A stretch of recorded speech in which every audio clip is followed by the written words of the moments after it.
জুলাই আন্দোলন দমনে ছোড়া হয়েছে ৩,৫,৩১১ রাউন্ড গুলি। এর মধ্যে শুধু ঢাকাতেই ৯৫,৩১৩ রাউন্ড। ওবায়দুল কাদের সহ ৭ জনের বিরুদ্ধে জুলাই হত্যা মামলার যুক্তিতর্কে ট্রাইব্যুনালকে এ তথ্য দিয়েছেন চিফ প্রসিকিউটর। এ সময় তিনি জানিয়েছেন, এই আন্দোলন দমনে শেখ হাসিনার নির্দেশ নেতাকর্মীদের পৌঁছে দিতেন কাদের।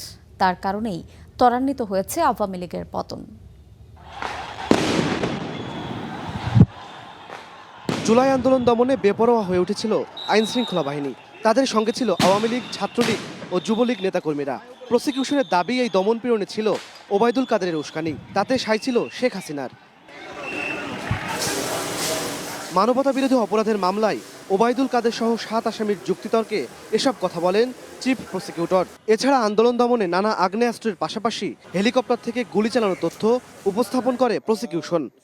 সারা দেশে পুলিশ এবং ছাত্রলীগের যৌথ প্রযোজনায় যে হত্যাকাণ্ড সংঘটিত হয়েছে, সেখানে প্রায় 3,05,000 এর উপরে গুলি ব্যবহার করা হয়েছে, যেখানে শুধু 95,000-এর বেশি গুলি শুধু ঢাকা শহরে ব্যবহার করা হয়েছে। আন্দোলন দমনে কাদের সহ 7 জনের ভূমিকা সন্দেহাতীতভাবে প্রমাণ হয়েছে দাবি করে আসামিদের সর্বোচ্চ সাজার প্রত্যাশাও জানান চিফ প্রসিকিউটর। 7 জনকে আমরা অভিযুক্ত করে এই মামলাটি আমরা করেছি।